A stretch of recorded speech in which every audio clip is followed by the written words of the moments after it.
Hello. Hello. Owen Carts. Owen Cutts. I am Owen Cutts. We've established that. I'm You what's always this? nearly say singer. I do, don't I? You want to be a singer, don't you? Probably. Yeah. Front. Vocalist. Headline act. Glastonbury. Yeah. I always thought this is really weird, but I always thought if I headline Glastonbury, right, on the last song, right, I'd pull out 2 flare guns from behind me and just shoot them into the air. Flare guns. No One one's ever day done that, you might right? live out that dream. Hope so. Would it be unusual for a producer to be on the stage at a festival? Yeah, massively. And Well, then, unless you're a DJ as well, right? Because now, like someone like David Guetta or whatever is on. yeah. But is that because he's a DJ He's producer? like a DJ producer, yeah.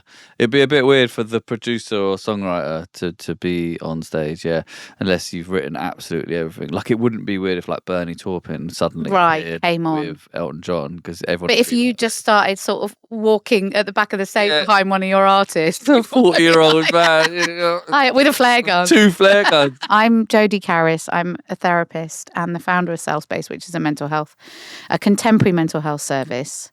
This is Owen Cutts, who's not a singer, but he's a songwriter producer. And our podcast is called I'm Okay Though. Yeah, and it's all about mental health and therapy and normalising it all, isn't it? It is indeed. We're all a bit messy. We're all very messy. Very, very messy humans. It's okay. And let's just normalise the complexities of our feelings. Yes, we all want to be on the stage at Glastonbury with a flare gun. That is what we want to do. Thank you very much. But this week we have promised ourselves that we're gonna talk about grief, right? Yes. Because we've been slightly putting it off, but we've both both admitted that grief isn't a touchy subject for either of us. I don't find it. I mean, look, I think getting into contact with difficult feelings, sadness and loss being one of the key ones, is potentially difficult for all of us. None of us are exempt, but I can be quite defensive about those things, as in not actively defensive, but I often intellectualize my more painful feelings. So I'll go, I haven't struggled through a really significant grief, but it's not true because I really have. Yeah. I just would rather talk about other things because I think it is actually difficult for us to think about grief in itself. And when we're talking here about grief, we're not just associating it to the grief of losing a person. Yeah. In my mind, grief manifests from so many different things. That might be the loss of a relationship, our children growing up, losing a younger, different version of ourselves, changing jobs, moving location, losing an item or something that mattered to you a lot. Yeah. You know, grief is, we can feel griefy about a lot of different things. Yeah. So that's how I understand it. When you think about yourself and grief, where do you go to?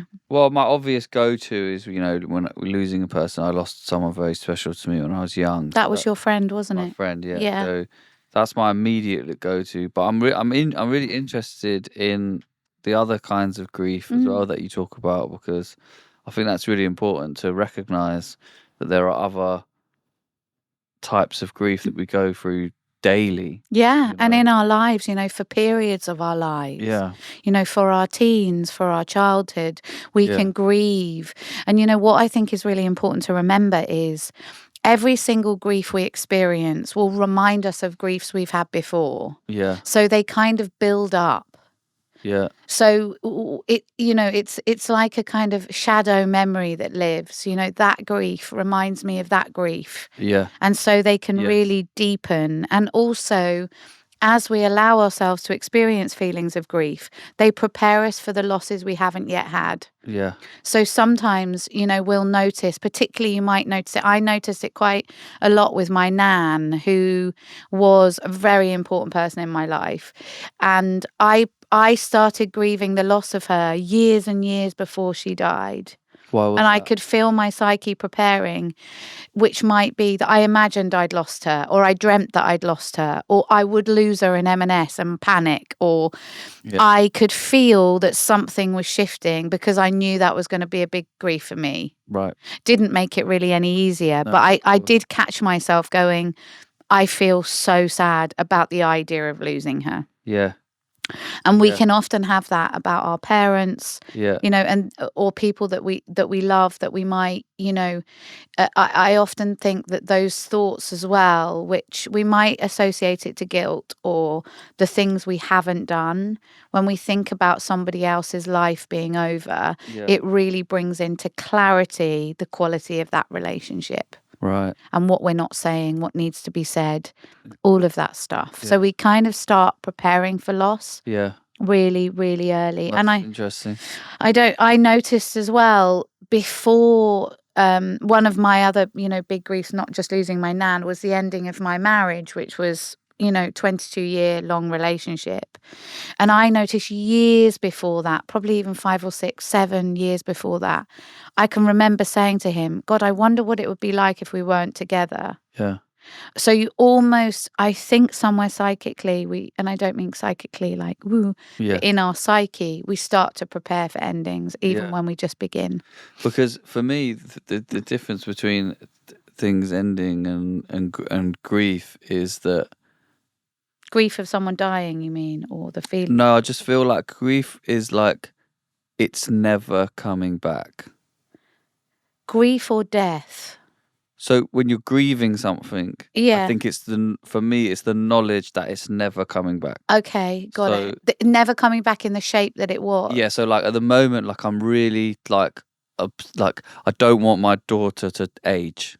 Right, she's so cute. Because she's so cute, and she's 4 and she's amazing. And I think the grief is I know that it's never coming back. I know that she'll never be like that again, and that's kind of like why I want to sort of suspend. Yeah, you want to relieve yourself of the pain of her not needing you in the way she needs you right now. Yeah. Because I'm like aware of like how like cute and amazing and fun and silly she is. And whereas my son, who's a bit older, I'm like really looking forward to his stages. I'm looking forward to him getting a bit older and getting a bit more being more matey. Yeah, being more matey and being sort of like, watching him go through school and friendships and situations and chatting to him, and he's becoming funnier, he's making me laugh. And whereas with my daughter, I'm just like, stop well, there. You're preparing for the grief of that, and it might not even be the sadness of her immediate next growth. It might be the day that she doesn't need her daddy in the same way she does now. Yeah. So we start to notice the increments of what that loss might feel like. Because there's that thing where they say there was a day where it was the last time your parents picked you up. Yeah. But there was, because your parents don't. I'm bigger than my mum. Your parents don't pick you up now, do they? Up. So there was a day. Yeah. There was a day where that was the last time you were picked up by your parents. So there will be a day where it is the last time. Yeah. I pick up my kids. Your babies. It happens. Oh, they're just not babies anymore. Not babies, yeah. And I think, those griefy feelings, which aren't just things like sadness, they can be anger, they can be fear. Yeah. They can be hope of kind of new beginnings. But I was wondering, if we're trying to think about the context of where grief might emerge, do you ever feel griefy feelings about ending a record or finishing an album? Oh my God, yeah. I'm like, I have the same sort of feeling about finishing a record as like a holiday finishing. Like, when you're like, ugh. When you go away, when you're like a teenager and you're on holiday and it's like the best 2 weeks of your life and you've made like best friends. You've got a new girlfriend. You're like, you're promising to stay in touch. Like none of you want it to end.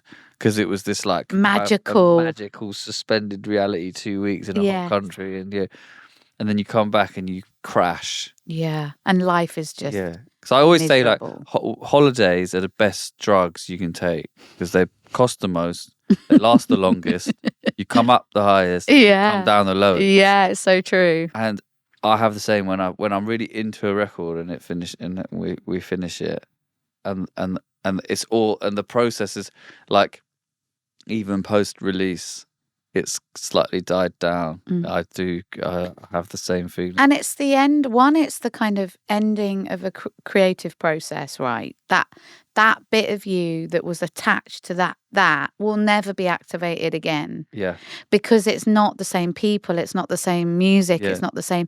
And also, you know, the kind of familiarity of the same people turning up to record, to make that music. It's so good. You're in it together. It's it's such an amazing, intimate. It's a very intimate experience. Well, the way that I do it anyway is very like egoless, very sort of like, let's just get the best record and let's open up and let's talk. 'Cause for me, the best records come from conversations, always. Yeah. The best records come from conversations. Totally. And feelings, I guess. Feelings, and often you're talking about the record before it's being made. You don't realise you're doing it. Yeah. In that initial the thought process. The talk of the day, or you have a big conversation at night, you know, over dinner, and really picking things apart. Often you'll make a record about it the next day. Well, it's a bit like kids, isn't it? It's like, I notice it about my business, which is, you know, my business partner and I, our job is to keep that business alive. All our thoughts and ideas and creativity are around that business. Yeah. So it's a bit like bringing a child up, right? And the same when you're making an album or a record. Maintaining it. And I think, you know, grief is, one, it's a sign of intimacy, something that really mattered, the connection of you to the thing, or you to another and the thing, whatever that is. Yeah. And grief is really a tribute to the thing that's been. Yeah. It's the other side of how that mattered and what that meant. Yeah. Because I get it, like, and then if you do something like with someone, and then they go on and they do another record with someone else. Yeah, did they like them more? Did they have a better time? I cannot handle that. It's upsetting. I don't handle that well. Like, obviously on the face, I'm like, congratulations. Oh, amazing, of course, man. Yeah.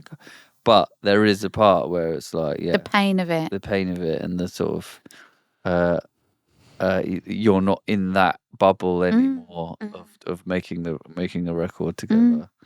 It makes sense. And like, of course, you move on. You make records. I make records with loads of different people. Like, of course, you should, and it's like beautiful and creative, and that's the nature of things. But yeah, I find that hard because it's gone, and it's like, you know, I want it back. Yeah, I want that feeling back.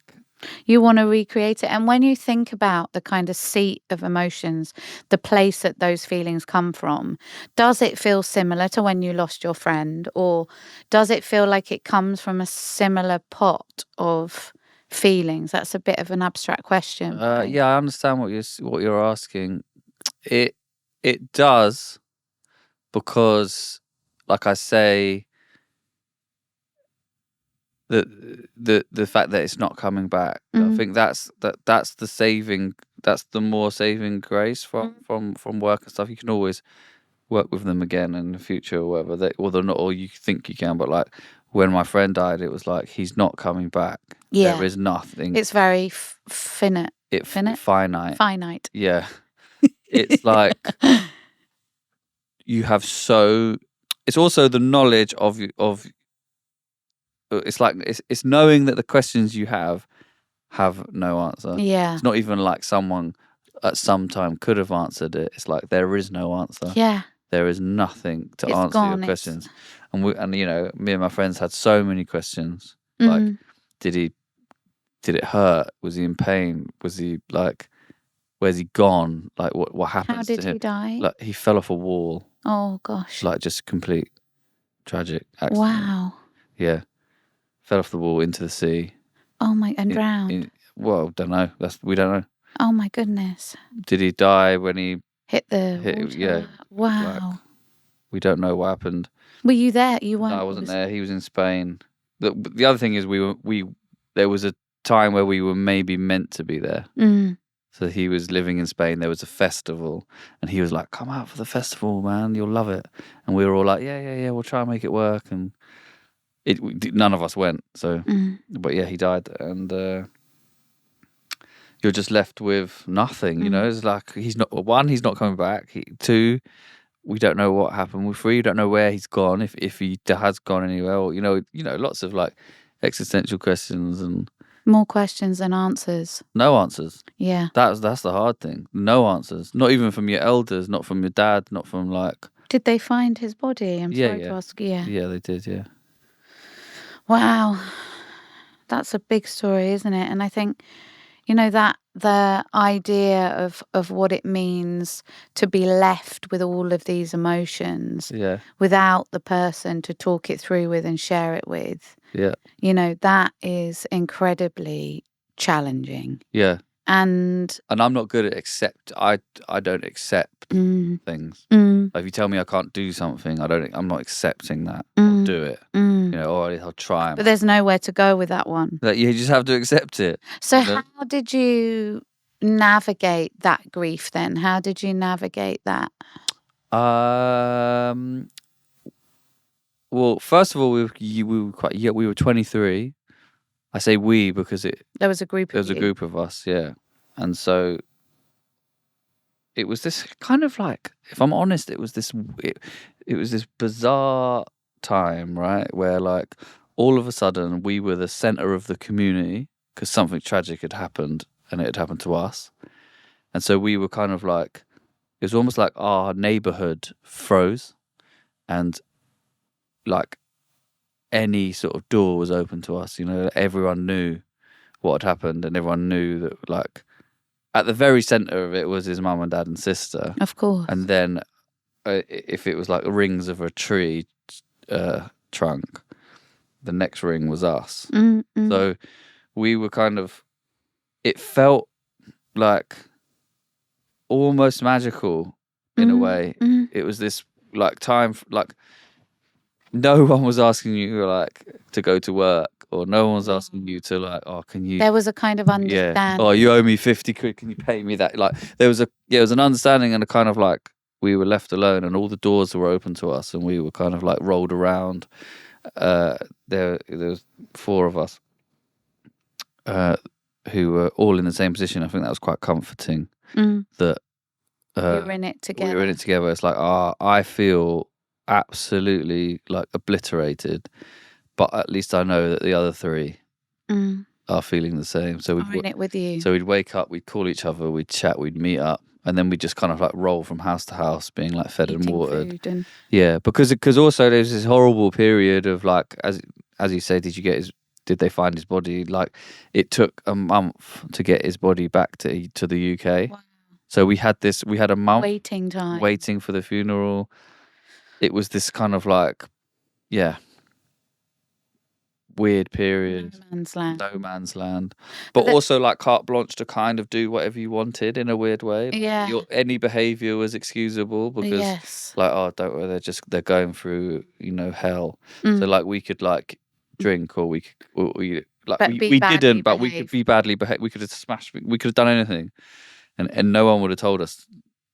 The police might have done. Yeah, exactly. Yeah. But there's something, isn't there? Like even when you were talking about that record thing, finishing music together and the grief around that, there's definitely something about how we can unite with others. So, we often feel so alone in our grief feelings and thoughts. Yeah. And just the idea that someone else can go, God, that's really shit, I'm sorry. Yeah. Or to kind of be with you in it. Yeah. However, difficult it feels. I think that is one of the things, whatever our grief is, however small. And I think that's another really important thing, is that we shouldn't quantify our grief. We shouldn't say, well, it was just a job, or, it was just a dream. I know when I finished presenting, so I used to be a television presenter, I knew I didn't want to do that anymore. But turning my back on that idea, I chose it. I chose to leave. but I was still filled with a kind of sense of loss. Yeah. And everybody said, well, I don't, you had such a great career, I don't know why you left. And everyone was really not I didn't feel anyone was with me except one of my friends who was like, whatever you want is the right thing. Sometimes you just need to hear Just needed to hear it, and it allowed me to just feel what I felt. Yeah, I think it's surprising. I mean, it's a kind of like common theme of what we talk about, but if you do just like take that little step and like ask someone, or say like, you often find that they've either been through it, Yeah, as well, privately, and not said anything. And yeah. like, it's so. And how you let someone in. And I was writing about this the other day. I had a moment with my son from years ago when he, it was just when my ex-husband and I had said that we were going to separate, and I could see that my son was really struggling with his grief, and I couldn't reach him. I didn't know. I couldn't take care of me, so I couldn't find a way to take care of him. Yeah. And I was sitting with him one evening, and he said, I didn't know what to say. And he said to me, kind of disbelievingly, but you've broken my heart, Mum.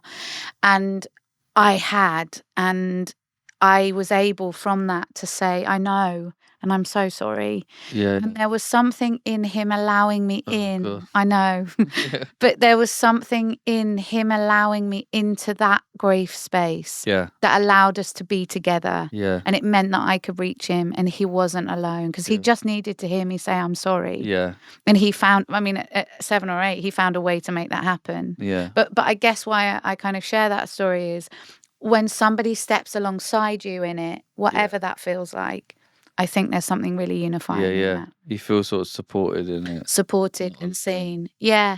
And I think, it's also something not to rush through your grief.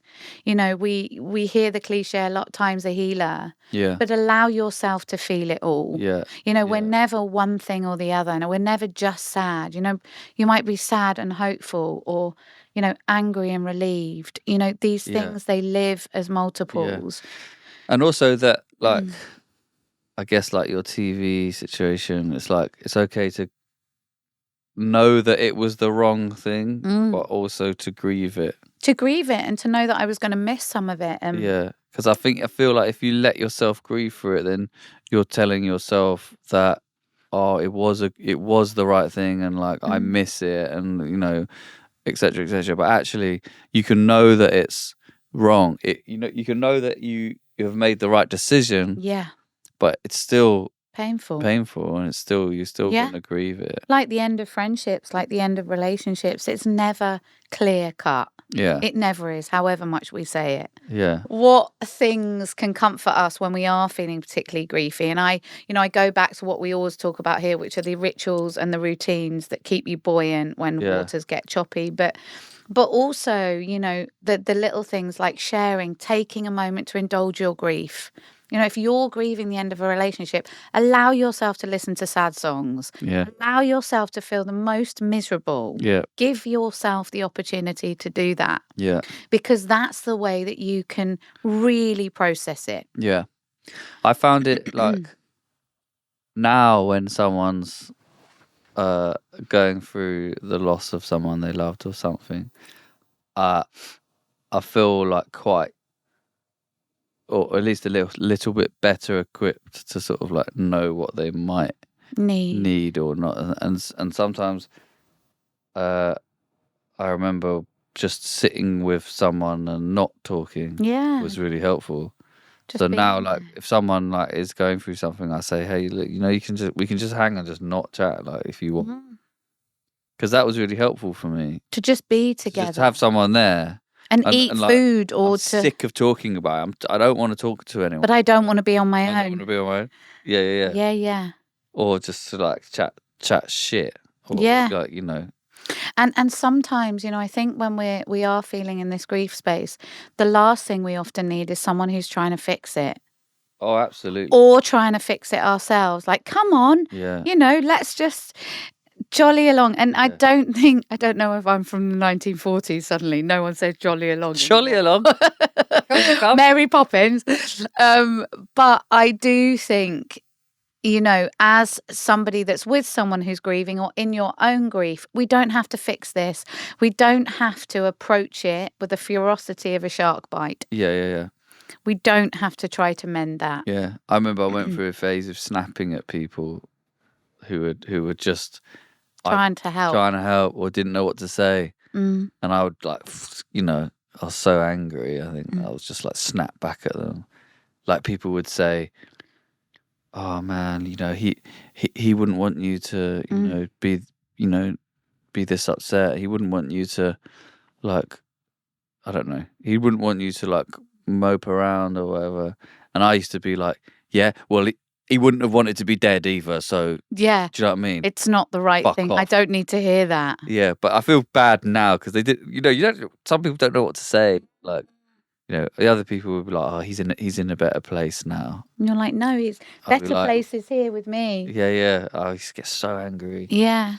But anger is such an important emotion around grief. yeah, You know, it's often the first phase of healing yeah, is anger. And anger is just sadness dressed up, yeah, ultimately. yeah. So, Because people would be like, "Oh, are you angry with him for And I was never angry with him. no, but I now looking back, I was like, well, you are because because you're me. asking. You know what I mean? Yeah. Which is interesting. Like, people were angry with him for pissing about on a wall At a festival. Yeah, Of course, because when we're the people that are left, we're the people that are left with the emotions. And that's what's so difficult, I think. But yeah, I also think it's such a human experience. has to be. And all of us will experience it at some times and at some time in our lives. And I think there is something comforting about that. Yeah. That this is the human experience and it's okay. I found comfort in that as well, that people die. And it's the only thing we can be sure about, right? Yeah. But I was like, I don't know the statistic. They say that someone's born every second or something. Yeah. But there's the same statistic for death, and that was such a weird comfort for me. That like people were dying every day. Yeah. And I was just like, oh, he's not the only one. It happens every day. Yeah. Like even now, as we're speaking, someone will be going through what I went through, however many years ago. And it's like, that brought me a strange comfort. Yeah, definitely. That it's like... Other people are in it. Other people are in it. Other people are dying. Like, I don't know, sort of. And I guess there's something about that, which is, I think that sometimes our fear of loss or ending can prevent us from engaging in the thing in the way that we might. Yeah. So if I know that there's going to be an end, it's like that fear of intimacy or that fear of allowing yourself to be loved or, to care about the job. Yeah. Because the pain that's coming. Yeah. I think if we can make peace with that. That's big, isn't it? That's a big thing. Because it allows us and encourages us to have more meaning in our lives. Yeah. And ultimately that's what we always want. Or we can go through our whole lives being isolated and lonely, really, if we don't allow ourselves to know that we can survive grief, which we can. But how do we do that? How do we get there? Because obviously, like, my mind immediately goes to people not wanting to get into new relationships because they've been hurt in previous relationships. Yeah. So how do we navigate that? And I think our next episode we're going to do more on relationships, aren't we? But this idea of knowing that first, so being conscious of it, which is, I know that I am being defensive here. Right. Is a first thing. Yeah. I know that I don't want to begin this thing or fully engage. I always used to do this thing when I worked in telly, which was I'd like leave the party early, or I wouldn't join the crew for dinner or whatever. And I think it was a defense against the idea that, that won't always be there. So why do I need to bother with it now? Okay, I'm a bit like that. But really it's a fear of the loss of after. Right. The connection, the opportunity, Yeah. It's a kind of a self-protection. Yeah. But in a way, you just really do lose out. I don't mean you always have to go to the party or go to everything, but notice when you do it. That's the first thing. Notice when you're resistant to the pain of what might be, and know that whatever it is, you can survive it. Right. And then to to go for it anyway. Push on. To push on anyway. Yeah. Push on anyway. And it might not be every time, but the more in contact you get with the thing which says, stop it, leave now, leave the relationship early, don't take that, don't take that opportunity, whatever it is, that's just fear. Yeah. And we need to be able to kind of power through fear. Yeah. And know that we can survive grief. Yeah. God, it's hard, isn't it? It is. You don't know if if you power through something and then ultimately it does end up hurting you again. Yeah. But we are born for feeling. Yeah. It's horrible, but this is what we were made for. Not none of the other stuff, all our outputs, doesn't really matter. What we are is feeling, breathing beings. Yeah. So there's something about us being born for this range of emotions. Yeah, I've never thought about it like that. Yeah, otherwise we wouldn't have them. Yeah. And I think that's a really important thing to hold on to. Yeah. Is whatever it is, we were made for it. Yeah, wow, that's mad. It's kind of nice as well, isn't it? It's reassuring. This is like a purpose. Yeah. This is what we do. Yeah, totally. And you can feel the opposite as well. You can feel amazing. Yeah, of course. If we don't experience the kind of pain and loss of things, then we also mitigate joy. Yeah. Because if we're not feeling one, we won't be feeling the other. Yeah. Do you find that a lot, that people are just sort of like maintaining a sort of medium? Yeah, a kind of protective, defensive space. Like, well, not too I'm happy, fine, not too as we say. I'm okay, okay I'm though. fine. I'm okay though. But I'm in this kind of... but I don't actually have many great moments of happiness or joy. And what does that ultimately lead to?